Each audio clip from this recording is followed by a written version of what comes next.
11। तो question number 11 क्या है? एक नहर के एक तट पर एक टीवी टावर ऊर्ध्वाधरता खड़ा है। टावर के ठीक सामने दूसरे तट पर एक अन्य बिंदु से टावर के शिखर का उन्नयन कोण 60 अंश है। इसी तट पर इस बिंदु से 20 मीटर दूर और इस बिंदु को मीनार के पाद से मिलाने वाली रेखा पर स्थित एक अन्य बिंदु से टावर के शिखर का उन्नयन कोण 30 अंश है। देखिए आकृति 9.12। टावर की ऊंचाई को नहर की चौड़ाई ज्ञात कीजिए। टावर की ऊंचाई और नहर की चौड़ाई ज्ञात करनी है। ठीक है, इसका चित्र आपको किताब में दे रखा है। वो चित्र कैसा है अभी दिखाते हैं। अब इस प्रश्न का चित्र तो आपको दे ही रखा है। तो ये एक टावर है। टावर के नीचे से यहाँ से नहर के किनारे से खड़े होकर जब देखता तो एक बिंदु पर दिखता है 60 का, और जब 20 मीटर दूर जाकर देखता है तो दिखता है 30 का शिखर। ठीक है, टावर का। अब इसमें लिखते कैसे हैं? माना टावर की ऊंचाई ए बी बराबर h मीटर। ये कितनी मान ली बच्चों हम लोगों ने? h metre. नहर की चौड़ाई x मीटर। कितनी मान ली है? x metre. समकोण त्रिभुज हम लोगों ने ले लिया ए बी सी। क्या लिया सबसे पहले? A B C. तो इसमें क्या होगा? 10 60 बराबर कितने का है? 60 का। तो 10 60 में क्या होता है? लंब। सबसे पहले लंब यानी h, और फिर आधार यानी BC। BC क्या है? x। 10 60 का मान होता है √3 बटे में कुछ नहीं तो 1 h बटे x।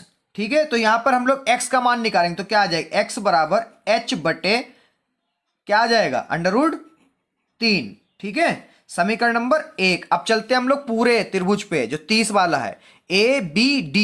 तो यहां पे लिखते हैं समकोण त्रिभुज ABD में।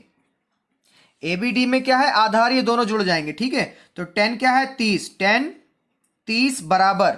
ठीक है बच्चों, उसके बाद में लंब क्या है? लंब तो हमारा वही रहेगा h। आधार हमारा पूरा हो जाएगा यानी 20 प्लस x। कितना हो जाएगा? 20 प्लस x। और 10 30 क्या है? 1 बटे √3 बराबर h बटे 20 प्लस x। इसकी कंची गुणा करा लीजिए। 20 प्लस x इक्कम 20 प्लस x और h √3। ठीक है बच्चों, उसके बाद में x का मान रख दीजिए। यहां समीकरण 1 में से x का मान रख दीजिए। 20 प्लस h बटे √3 बराबर h √3। आगे कैसे होगा? इसके आगे ये प्लस का उधर जाएगा, माइनस का हो जाएगा। तो 20 h √3 माइनस h बटे √3, जिसके बटे में कुछ नहीं उसके बटे में 1। 20 बराबर √3 इक्कम √3 सामने गुणा, फिर इधर गुणा करा लो तो क्या हो जाएगा? रूट से रूट कट जाए, क्या बचेगा बेटा? 3। तो 3 पीछे क्या है? h माइनस में h। 20 बराबर 3 में से 1 h गया, कितना बचा? 2 h बट्टे √3।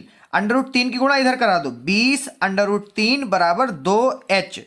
तो 20 √3 बटे, जो गुणे में थे इधर आ जाएंगे, बटे में आ जाएंगे। उधर कुछ नहीं तो h बचा तो h लिख दिया। 2 कम 2 दशामन, तो हमारा जो है h बराबर क्या आ गया? 10 √3 मीटर। ठीक है, अब हमें निकालना है नहर की चौड़ाई। नहर की चौड़ाई निकालने के लिए क्या है? समीकरण 1 में रख दें, क्योंकि x माना था बच्चों हमने। तो यहां पे लिखेंगे समीकरण 1 में h का मान रखने पर, तो x बराबर, ये h था, h की जगह पर रख दो 10 √3। अब बटे में √3 है ही, √3 से 3 कट गया तो x बराबर क्या आ गया? 10। तो यहां पे लिखो नहर की चौड़ाई बराबर 10 मीटर और टीवी टावर की ऊंचाई कितनी हो जाएगी? 10 √3 मीटर। ठीक है बच्चों।